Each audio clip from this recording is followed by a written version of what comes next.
dengan penyakit kronis atau terminal seperti kanker sering mengalami penurunan harapan, martabat, dan juga makna hidup. Dignity terapi membantu pasien meningkatkan harapan serta tujuan hidup. Dignity terapi merupakan intervensi psikoterapi jangka pendek yang membantu pasien untuk merefleksikan perjalanan hidup, pencapaian, dan juga pesan bagi keluarga. Tujuan terapi ini adalah meningkatkan harapan, menguatkan martabat, serta memberikan kesempatan bagi pasien untuk meninggalkan pesan emosional bagi orang-orang terdekat.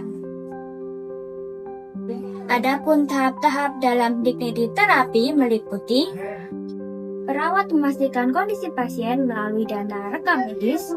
Setelah itu, perawat menyiapkan alat-alat yang dibutuhkan berupa lembar pertanyaan dignity terapi, alat tulis, dan juga alat perekam untuk mendokumentasikan narasi pasien. Kemudian, perawat memberikan salam, selamat pagi Mbak, memperkenalkan diri, menjelaskan tujuan dan proses terapi, meminta persetujuan pasien, serta menjaga privasi.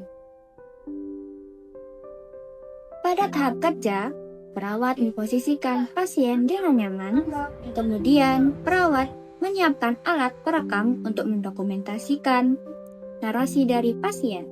Saya izin atau alat perekamnya ya, Mbak? Wawancara dilakukan menggunakan 14 pertanyaan terstruktur yang terdiri dari sejarah hidup, pencapaian, peran penting dalam keluarga, dan pesan yang ingin disampaikan kepada keluarga.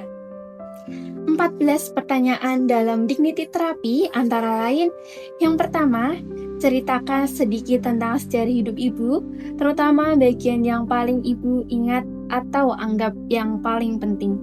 Kedua, kapan ibu merasa paling hidup? Ketiga, apakah ada hal-hal tertentu yang ingin ibu sampaikan kepada keluarga tentang diri ibu? Keempat, apakah ada hal-hal tertentu yang ingin ibu sampaikan kepada keluarga? Yang kelima, apa peran terpenting yang pernah ibu mainkan dalam hidup? Peran seperti peran keluarga, peran pekerjaan, peran komunitas, peran layanan, dan lain-lain. Keenam, mengapa peran-peran tersebut penting bagi ibu dan apa yang menurut ibu telah ibu capai dalam peran-peran tersebut. Ketujuh, apa pencapaian terpenting ibu dan apa yang membuat ibu paling bangga. Kedelapan, adakah hal-hal tertentu yang menurut ibu masih perlu ibu sampaikan kepada orang-orang yang ibu cintai. Kesembilan, atau hal-hal yang ingin ibu sampaikan sekali lagi. Kesepuluh, apa harapan dan impian ibu untuk orang-orang yang ibu cintai. Kesebelas, apa pelajaran hidup yang telah ibu dapatkan dan ingin ibu sampaikan kepada orang lain. Ke-12, nasihat atau pesan apa yang ingin ibu sampaikan kepada anak, pasangan, orang tua, ataupun pihak lainnya. Ke-13, apakah ada pesan atau mungkin instruksi yang ingin ibu berikan kepada keluarga untuk membantu mereka menghadapi masa depan. Yang terakhir, ke-14, saat menciptakan dokumen kenangan ini, apakah ada hal lain yang ingin ibu sertakan? 14 pertanyaan tersebut dapat disesuaikan sesuai dengan kondisi dan juga pemahaman dari pasien.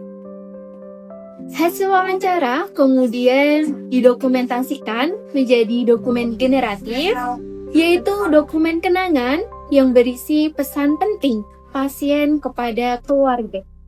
Dokumen generatif dibuat dengan melakukan transkrip terhadap hasil rekaman dari jawaban pasien. Kemudian, dilakukan penyuntikan sesuai dengan arahan pasien. Dokumen yang telah disetujui oleh pasien akan diberikan kepada keluarga atas persetujuan dari pasien. Pada tahap terminasi, perawat akan mengevaluasi hasil tindakan, mengakhiri sesi dengan dukungan positif, dan mengakhirinya dengan salam.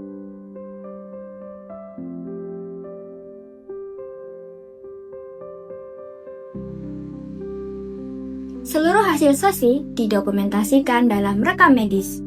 Tim paliatif akan menindaklanjuti kebutuhan pasien seperti konseling spiritual atau dukungan psikologis. Ciri-ciri terapi membantu pasien untuk memaknai ulang kehidupannya, Menemukan kembali harapan dan manfaat, serta meninggalkan pesan cinta bagi keluarga.